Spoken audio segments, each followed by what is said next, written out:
Fala, jovens! Terceiro episódio aqui do Pipoca Plus, seu novo canal de cinema e TV. Novo não, né? Já é terceiro episódio, já não é mais novo não. Então, comigo já aqui novamente o Fábio, né? Como Beleza, sempre. galera? Terceiro episódio. Terceiro É episódio. novo ainda, é novo. 3 episódios só. É novo, é nada. É novo. Então, né? Então a gente hoje vai falar um pouquinho de... Não é um assunto tão recente assim, né? Mas foi um assunto novo, relativamente novo pra mim. Que eu não assisti no cinema, mas eu assisti agora que saiu no Disney Plus, né? Viúva Negra. Então...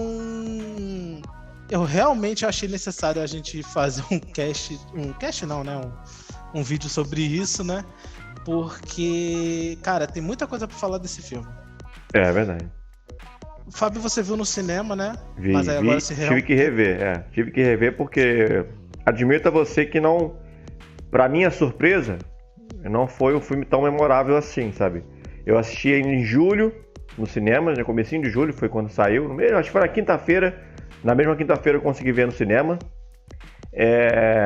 Mas na época eu lembro que eu saí bem decepcionado, porque não que eu esperasse uma obra-prima de filme, né? Mas eu esperava algo que se encaixasse melhor, digamos assim, na temporama, que é o MCU, e esse filme não entrega o que eu esperava assim de fato. Tem boas cenas, tem boas sequências, a química, enfim, a gente vai falar ao longo do vídeo, mas eu realmente esperava mais na época que vi o filme, até mesmo revendo, acho que a sensação ainda é a mesma. Então, né? Eu tive uma sensação bem parecida com você. Então eu vou te fazer uma pergunta que eu mesmo fiz pra mim, né? Foi um filme necessário? Assim, ele é o necessário fora de época, digamos assim, né? Porque, Exatamente. por mais que a gente saiba o peso da personagem, né, dentro desse universo, que a gente sabe que não vai voltar mais, né?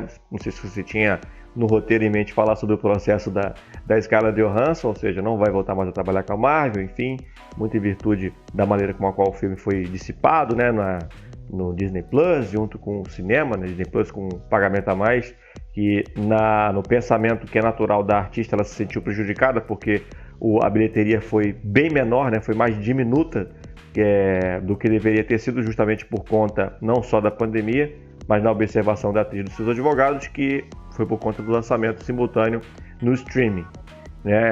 Isso foi um grande problema aí, né, na relação da Marvel Studios, Disney, né, de maneira geral, com a atriz, que é muito competente, mas assim, na minha opinião, esteve longe da melhor atuação dela, né, como a personagem.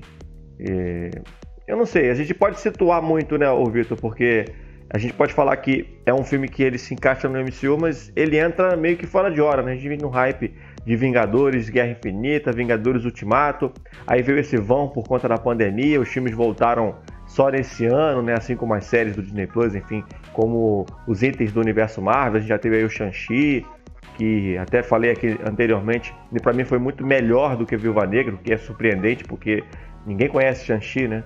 Quem é Shang-Chi na fila do pão em relação à Viúva Negra, não só no todo, que dos quadrinhos, evidentemente, a Viúva Negra sempre foi mais popular, mas nos cinemas, né? Porque já são 11 anos da Viúva Negra desde a primeira aparição dela no filme do Homem de Ferro 2, e peso por peso eu esperava muito mais do filme da Viúva Negra do que um filme do Shang-Chi, né?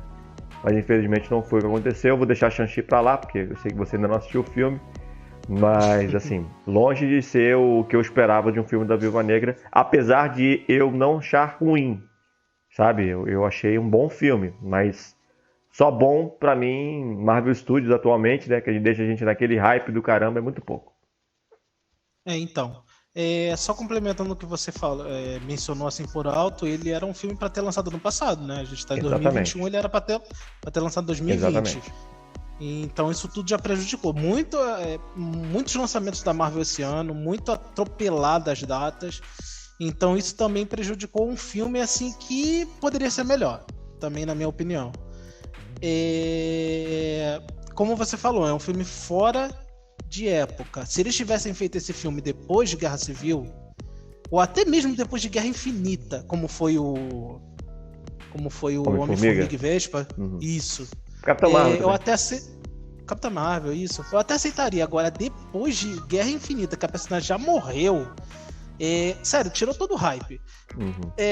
Que conta uma história de 3 filmes atrás, cara. Não, você falou uma sério, coisa perfeita, Vitor. Ele se situou mal, né? Porque se esse filme fosse um resgate exatamente aquele período entre Guerra Infinita e Ultimato, acho que ele seria até mais plausível, né? Se eles encaixassem dessa maneira. Porque de fato o filme faz ligações, conexões com Guerra Infinita, coisas que a gente queria ver explicado na época. Hoje já não faz assim tanto sentido, né? Porque pra quem não lembra, em Guerra Infinita a personagem simplesmente aparece, né? Com um visual diferente lá, com o Capitão América, enfim. A gente só tinha visto eles anteriormente no Guerra Civil, né? E aí ficou todo aquele ar de mistério, né? O que eles estavam fazendo nesse período em que, né? Entre um filme e outro, já que eles estavam como fugitivos, haviam como fugitivos, enfim. O suposto nômade, né? Que foi o Capitão América naquele período ali. Então, ficou devendo nesse sentido, né? Não clarearam muito bem na época. E agora que clarearam, a importância que a gente deu para isso foi a mínima, né? Porque não teve tanta relevância para o que vem aí, né? Que é o que a Marvel promete tanto, que é a fase 4. Sim. Inclusive, eu vejo, assim, por mais que eu adore a personagem, eu vejo o filme... Eu adoro demais. A minha é a minha terceira favorita do UCM. Só perde para Homem de Ferro e Homem-Aranha. Então, mas a minha atriz é a favorita, com certeza. De todos os atores, com certeza é ela. Eu lembro como você ficou em Guerra Infinita. Em Guerra Infinita não, em Ultimato no cinema. Não, fique o outro. Então, vai o outro, pô, vai o outro. Vai agora você, vai ganhar tchau. até a série, saiu o trailer aí do Gavião Arqueiro, não sei se você viu o trailer, né? Sim. Tá explicado por que não levava ele. Porque ele ia fazer mais coisa, né? Com ele. Então, só complementando, eu acho que Viúva Negra foi o Kevin Feige atendendo, e a Disney no caso, né, atendendo ao pedido dos fãs, que queriam muito um filme dela, mas totalmente fora de época. Deviam ter feito isso antes, atendido o desejo dos fãs antes dela ter um filme solo, né? Mas o filme não é nem de longe de todo ruim. Ele tem partes boas, inclusive finalmente explicam o passado dela, né? Fala um pouco no início mostra a Natasha pequena, mostra a família dela, né? Que não é família, é uma falsa família lá, para eles ficarem infiltrados nos Estados Unidos, né? Isso. Inclusive, uma das personagens principais do filme, que é a irmã dela, a Helena, ela não é irmã de verdade da Natasha, né? Não. Faz parte dessa família fake, né? Sim. Inclusive, e tem um detalhe importante, né? Que é a menina que faz... Interessante, né? Não seja importante, interessante. Que a menina que faz a Natasha jovem é a filha da Mila Jovovich, na vida real. Ah, é? Nossa, não sabia dessa, não. É a filha mais velha dela, né? Lembra um pouco a mãe, né? Lembra, realmente, agora que você falou. Lembra sim.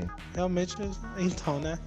Mas, assim, conta o passado da Natasha por alto, mas pelo menos a gente tem alguma coisa, né? Mas agora, voltando à personagem, nos dias atuais, né, que se passa o filme, ela fugindo ali depois dela ter nocauteado o T'Challa, né, o Pantera Negra, ela fugindo do exército americano, né, do General Ross, e porque ela infligiu o acordo de Sokovia. Ela se tornou uma fugitiva. E tem uma explicação, que ano passado isso aqui foi lançado. Isso aqui é um quadrinho da Panini, em parceria com a Marvel. Isso foi lançado mais ou menos na época que o filme originalmente deveria ter saído nos cinemas, né? Que era abril de 2020, né? Final de abril de 2020, por conta da pandemia, enfim, a Disney não quis mais lançar filmes no cinema, voltou a lançar filmes no cinema esse ano, né? Com o Raya, né? Acho que foi o Raya e o Último Dragão, que foi o primeiro filme da Disney pós-pandemia a sair no cinema. E por conta disso, o filme foi adiado de abril do ano passado até junho desse ano. Mas ano passado, esse quadrinho aqui saiu nas bancas.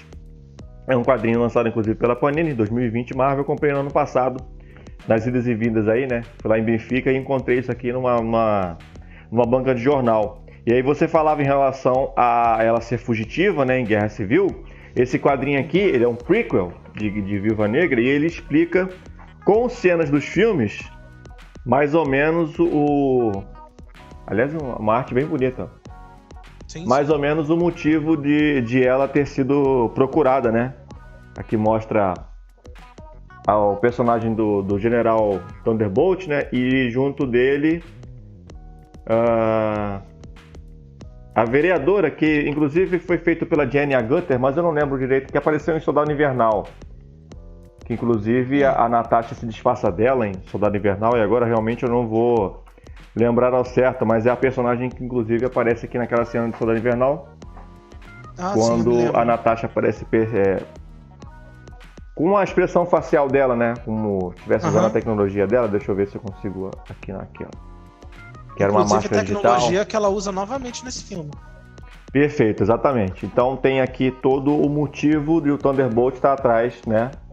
Da Natasha. É um quadrinho bem pequeno, assim, é típico esses quadrinhos da Marvel serem lançados, né?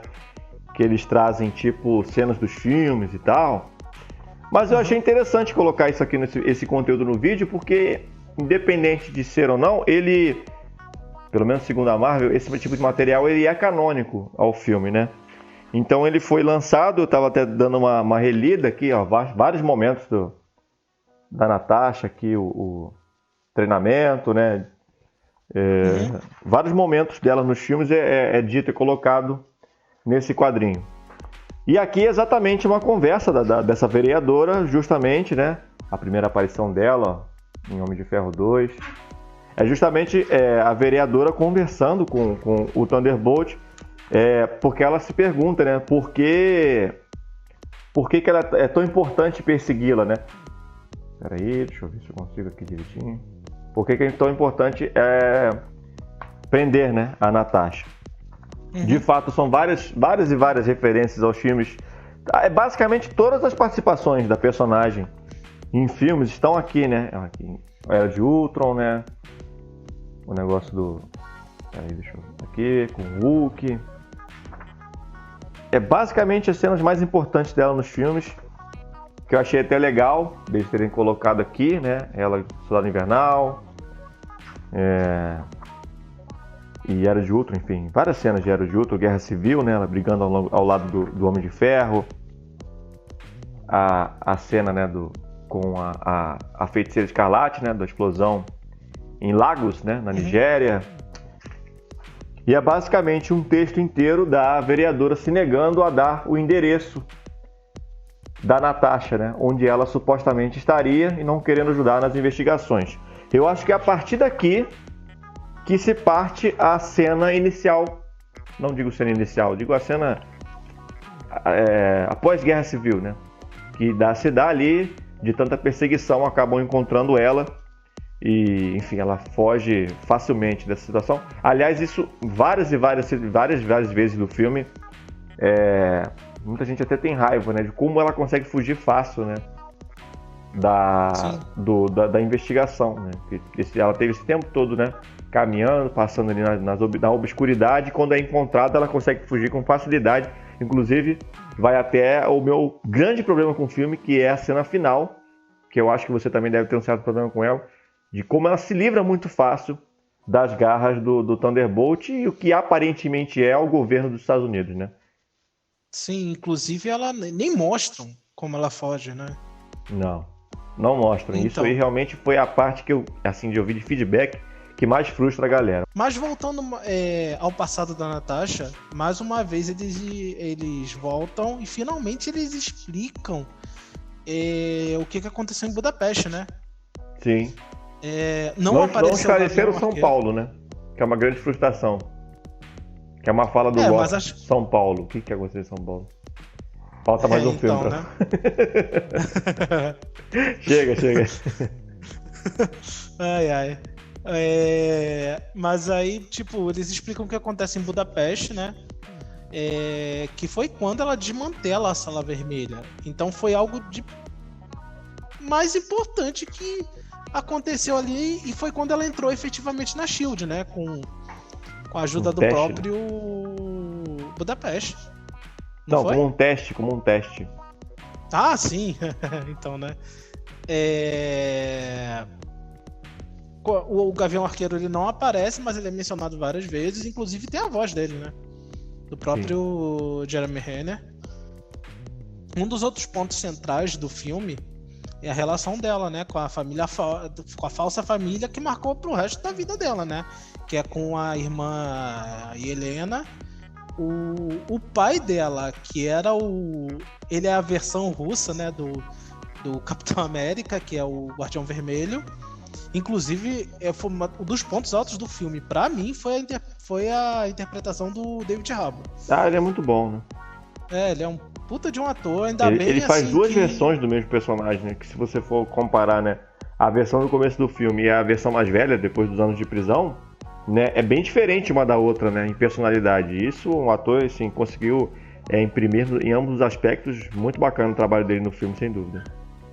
Sim, inclusive, assim, dizem os rumores que ele vai voltar em Capitão América, agora com Falcão Capitão América, né? Eu torço bastante por isso, porque eu gostei. Pra mim, foi um dos pontos altos desse filme. Porque a gente não sabe como é que se encaixa, né, um personagem com o outro, mas vamos ver. Até porque fica meio que dúbio, né, Vitor? A gente tentar entender a relação entre ele e Capitão América. Não fica muito bem explicado isso, né? Soa como uma mentira, mas enfim, pode ter um certo fundo de verdade, né? Ficou curioso isso, porque é bem como é explicado no filme, né? Se todos esses anos o Capitão América, que ele tava solto, né? Que o Guardião Vermelho estava preso. E todos esses anos o Capitão América estava preso no gelo, né? Congelado. Como é que ele havia batalhado, lutado com o Capitão América? Será que era uma versão fake do Capitão América que apareceu durante a Guerra Fria? Né? Fica uma curiosidade aí que meio que deixam ali em stand-by, né? Para um futuro filme uma futura presença em filmes desse personagem. Mas pode ser que isso seja realmente explicado no futuro filme do Capitão América, como você bem já disse aí, com o Sam Wilson, né, assumindo o manto. Sim. Quem sabe se não foi aquele próprio Capitão América que apareceu... Capitão América não, mas aquele super soldado que apareceu em Falcão e Sim, pode Soldado ser, Invernal. O Isaiah Bradley, né? Isso, exatamente. Não sei, né? Pode ter um fundo de verdade. Pode sim. Mas ponto bem pescado até essa sua opção talvez seja a mais factível, né? Vamos aguardar. Talvez nunca utilizem isso, né? Mas não deixa da gente poder teorizar. Uhum. É bom destacar, vou até aproveitar, né? A deixa para destacar o bom trabalho da Florence Pugh, né? Que é uma revelação do cinema atual aí, né? Vem fazendo vários filmes e tal. E ela, acho que talvez para mim, pelo menos, foi a grande estrela do filme, porque ela se destaca em todas as cenas que aparece, né? Tem até uma cena assim que ela me estranhou muito, porque não parece uma coisa que estava no roteiro, né? Que é ela imitando a pose da Natasha, né? A pose de queda, enfim, aquela velha piada do Deadpool lá, do jeito de cair e tudo mais, né? E impressionante, porque aquilo não parece algo que estava no roteiro, a cena parece tão natural, que eu até considero que foi a melhor cena do filme, que ela é muito boa, ela é bem encaixada dentro do filme, mas parece uma coisa tão feita na hora que ela fica ainda mais gostosa de se apreciar. Gostei muito da Florence Pugh nesse filme, acho que ela aparecendo nos futuros filmes aí, como promete, tem tudo para brilhar bastante também. Sim. Assim, conhecendo a Marvel, ela ter improvisado aquilo, pode ser, pode não ser. Apesar de parecer ser uma cena ensaiada, porque ela tem que fazer aquela pose, né, no caso. Mas assim, por exemplo, Thor Ragnarok tá aí para dizer que uma boa parte do filme foi improvisado. Uhum. Pode ser, pode ser. Então, assim... Vários filmes aí ao longo da história, né? Tiveram cenas assim excepcionais, base no improviso, né? Cenas icônicas, como Indiana Jones, né? O Indiana Jones atirando né? A cena totalmente improvisada. Tubarão também. A cena da morte do tubarão também com a frase improvisada. Várias cenas ao longo dos filmes aí, históricos aí, mostram que o improviso às vezes é o maior acerto, né? Ué, Eu Sou um Homem de Ferro foi um improviso. Também foi improviso. É por isso que eu digo, né? Porque a Marvel, ela... Normalmente, a maioria dos diretores que trabalham com a Marvel, eles incentivam ao improviso. Sim. Mas, assim... Várias cenas, você falou do Homem de Ferro, várias cenas do Robert Downey Jr. ao longo dos filmes das presenças. Várias e várias cenas foram improvisadas, com falas, assim, que ele mesmo coloca, né? Encaixa nos filmes, enfim. Sim. É mó barato. E quanto uma coisa que eu me pergunto é quanto aos vilões do filme. Pergunto pra você primeiro, o que você achou?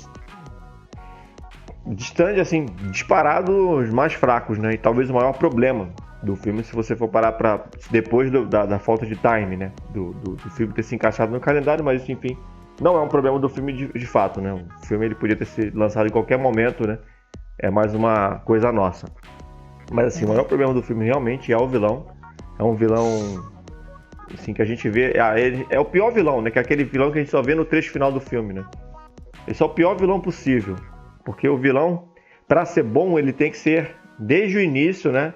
Apresentado, né? Enfim. Quando o vilão ele aparece só no final e ele é extremamente genérico, incomoda qualquer um. Porque, por mais que ele tenha dito seu momento e tal, né? Cria até uma certa dificuldade para o plano ser executado, o que ficou apenas na teoria, porque mais uma vez a Natasha sendo agente, né?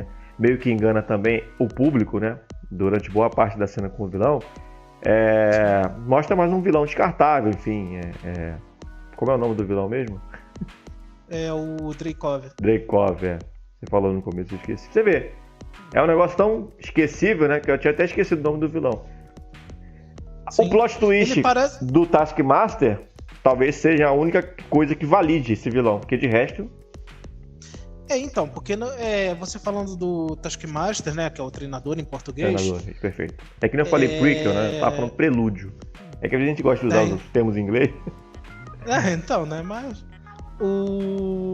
Ele foi mudado, né, pra esse filme, porque o treinador, ele... Nos quadrinhos ele é um homem e tal, não tem nada a ver com aquilo ali de explosão. O núcleo do Homem-Aranha, inclusive, né? Não, sim. E a única coisa que mantiveram é, assim, a aparência, mais assim, o uniforme, mais ou menos, e os poderes dele, né? Que ele consegue imitar as habilidades de outras pessoas, os estilos de luta.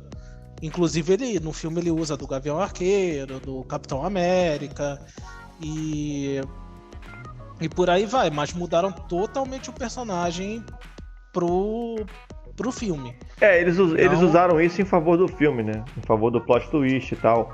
Mas eu admito, é um plot twist que não me surpreendeu tanto, porque eu tinha quase 100% de certeza na reta final ali de que o Taskmaster era a filha do Dreykov, né? Eu só imaginei assim, mas será que é isso mesmo e tal? E no final acabou... Eu entendo que isso possa ter sido um plot twist pra muita gente, mas porque o filme se desenhava, tava meio que deixando até entender, né? Ele lá, a filha que sumiu e tal, e aí não dá pra falar com a filha que supostamente teria morrido. Aí eu pensei, se ele não morreu, a filha morreu também. E aí eu vi ele conversando com o Taskmaster e falei, o Taskmaster é a filha dele. E poucos segundos depois se auto-explicou, né? Eu acho que isso foi meio que mal construído, mas é um plot twist válido. No geral, vilões fracos. Muito. Por mais que tenha cenas memoráveis... Memoráveis não, mas cenas boas. O Taskmaster, no geral, vilões fracos. O final também, como você falou, totalmente poderia ter sido melhor. Não mostrou a Natasha fugindo, não mostrou... um corte, né? Depois só... um corte que já mostra ela depois loura indo ajudar o capitão e os outros, né? Que estavam presos na balsa. Uhum. Inclusive dando a entender de que a ideia de ir lá resgatar o povo que estava preso na balsa foi da Natasha, né? Sim, bem estranho, né? Foi bem estranho mesmo. O personagem do... Já tá esquecendo. O personagem que eu também esqueci o nome, que é o personagem que ajuda ela com as coisas. Eu esqueci o nome dele. Cara, inútil esse personagem. Esse personagem ele foi inserido no filme ali, sabe-se lá por quê. Porque é apaixonado pela... Pô, todo mundo é apaixonado pela Viúva Negra. Não é necessário você colocar esse personagem. O personagem, tipo, ele aparece em cenas, assim, bem rápidas, né? Se ele aparece 4 minutos no filme todo, muito... Ele aparece no pôster do filme, sabe? Então, não entendi a inserção desse personagem aí, que eu repito, já esqueci o nome, né? Que sim, inclusive colocam na conta dele, né, o Kinjet que ela usa durante Guerra Infinita ao longo do filme, né, junto com o Capitão América, põe na conta desse cara, que foi ele que buscou. Sim. Seria muito mais interessante aí na própria Natasha, né, sequestrando o Kinjet, seria muito mais legal. Por algum motivo encaixaram esse personagem, que eu acho que não tem nem futuro, né? Por mais que ele seja um traficante de armas ou coisa do tipo, porra, conseguir um Quinjet é sacanagem. Muito forçado mesmo. Então, já puxando, talvez ele tenha alguma relação em filmes futuros com a irmã dela, né? Porque Que já pouco vou tempo puxar o aparece em cena, pós-crédito. os dois juntos, assim, só na cena do avião eles entrando e tal, acabou. Então. Mas já puxando já a cena pós-créditos, é a única que se passa nos No tempos presente, atuais, né? né? No Sim. presente. Depois do blip e tal. A Helena indo visitar o túmulo da Natasha, né? Que já Um tinha túmulo simbólico, né? sacrificado. Óbvio, porque todo mundo sabe que ela Óbvio. morreu em Vormir, né? Sim. E a Madame Hydra chega lá, né? Que ainda não foi mencionado esse nome, mas a gente já sabe que é a Madame Hydra. Sim. É a baronesa, né? Isso. Interpretada pela Então, Julia Louis-Dreyfus. dando a entender de que ela tá tentando recrutar ali que elas já se conhecem e que que ela tá tentando recrutar a Helena Faz pro tempo, né? que a gente acredita que é os Vingadores Sombrios ou os Thunderbolts. Das duas umas. Vamos ver. Mas Tem eu duas acredito opções. mais em Vingadores Sombrios, mas é que ainda vai demorar um bom tempo. Não, assim, é a Marvel finalizando. Você que não assiste as séries do Disney Plus, olha aí que você perdeu. Bem de leve. Sim. Eu acho que vai ser assim, de leve em todos os filmes. Mas você tem que assistir as séries do Disney Plus. Se você não assistir, você não vai entender. Balela. Eles vão explicar tudo o que tiver pra explicar nos filmes e eu duvido muito que eles vão atrelar as coisas às séries. Bem, e é o que eu vou reforçar o que eu falei lá no começo. Filme fora de época. Totalmente. Então. Você vai fazer a pergunta se o filme foi necessário ou não? Então, né? Filme foi necessário? Antes da nota, eu acho que foi e ao mesmo tempo não foi. Eu vou ficar dividido. Eu acho que é legal você ter o filme da Viúva Negra com a Scarlett Johansson no pôster. Pegou mal, porque no final das contas terminou um processo entre a Scarlett Johansson e a Disney, ou seja, o final não foi feliz como estava sendo projetado, já que esse projeto, particularmente, vamos ser sinceros, né? Assim como Aves de Rapina e o não sei o que, Trelelê de Arlequina, foi um projeto pessoal da Margot Robbie, porque a Margot Robbie ela só não dirigiu o filme, mas ela foi responsável por todo o resto, e que na época muita gente acho que pegou mal, achou o filme bem forçado, né? Porque não era um filme das Aves de Rapina, sim um filme da Arlequina no final das contas. Esse filme Viúva Negra ele tem todo o projeto nas mãos da Scarlett Johansson, porque ela foi quem deu a ideia inicial para a Marvel Studios, foi praticamente ela quem convidou a diretora do filme para conduzir, né, o filme, os roteiristas, enfim, muita coisa. Teve o envolvimento pessoal da Scarlett Johansson, mas eu acho que aí faltou um pouco também de tato dela, sabe? Porque é claramente um filme que ele tem ali as inserções, né, da própria Scarlett Johansson, no destino de que ela queria para o filme, e acho que faltou o destino que talvez fosse necessário para a personagem, né, e não apenas o que a atriz desejava. Por mais que seja um mimo, né, do ator ele carregar o personagem, porque assim, daqui para frente, por mais que a Scarlett Johansson tenha sido indicada ao Oscar, seja uma excelente atriz, tenha inúmeros papéis aí ao longo da sua carreira, o pessoal vai lembrar mais dela por causa da Viúva Negra, porque é o que tem impacto, né, Vitor? Foram 11 anos fazendo a personagem, por mais que ela já fosse famosa antes do filme, já estava aí no mercado há muito tempo, mas a Viúva Negra ela botou, né, colocou a Scarlett Johansson no patamar até acima aí de primeiro patamar mesmo de ator de cinema. Um filme necessário, porém, com essas falhas, eu daria uma nota 6,5, vai. Então, isso que eu ia acrescentar. Se alguma pessoa ela não assistir Viúva Negra, provavelmente não vai mudar em nada o entendimento dela do CM. Então, realmente é aí que mora a decepção. Você deu 6,5. Eu daria, assim, porque o filme não é de todo ruim. Como eu falei já em os outros pontos, eu daria um 7,5. 7,5? 7,5 eu achei um pouco alto, hein? 7,5 seria a nota que eu daria, sei lá, pra Guardiões da Galáxia Volume 2, que é um filme melhor. Eu acho que essa nota foi um pouco alta. Eu sou um pouquinho mais coração mole na hora de dar nota, então... Assim, na minha análise de grade de filmes do MCU, tem filmes com nota menos de 5. Menos de 5 pontos. Tipo Homem de Ferro 3, Thor 1. Esses filmes eu daria menos de 5. Mas assim, pra filme da Viúva Negra eu também esperava poder dar um 7,5, mas eu vou de 6,5, acho a nota mais justa. E então é isso, pessoal. Nossa análise também um pouquinho fora de tempo, né? Mas como eu assisti recentemente, eu O achei... filme também foi, então tá de boa. Então tá de boa, né? Então, assim... Eu ainda não fui no cinema ver Shang-Chi, então eu tô esperando lançar também no Disney Plus. Então vai ser no mesmo modo. Quando sair no Disney Plus eu assisto. Pois é. Aí a gente faz. Ou seja, daqui a 5 meses sai a análise. Pô, o Viúva Negra saiu em julho, né? Hoje a gente tá filmando dia 19 de setembro, né? Ou Sim. seja, foram 2 meses e 17 dias, né? Então. 2 meses e 17 dias, ou seja, se o Shang-Chi saiu no começo de setembro, em novembro tem aí a análise do Shang-Chi. Então é isso, pessoal. Curtam, compartilhem, comentem, dê o feedback aí que nos ajuda bastante. Dá uma conferida lá nos nossos canais secundários. E provavelmente vamos voltar aí falando. A gente ainda Fala tem que aí, falar Capa de Mágica e o Futebol Limitado. Não, né? Capa Mágica Futebol Limitado. Vai estar lá na Passar descrição aí do. O print. Então, né? Então é isso. Continue nos acompanhando aí, que logo logo vai ter novo vídeo. Valeu, pessoal. Até a próxima. Valeu.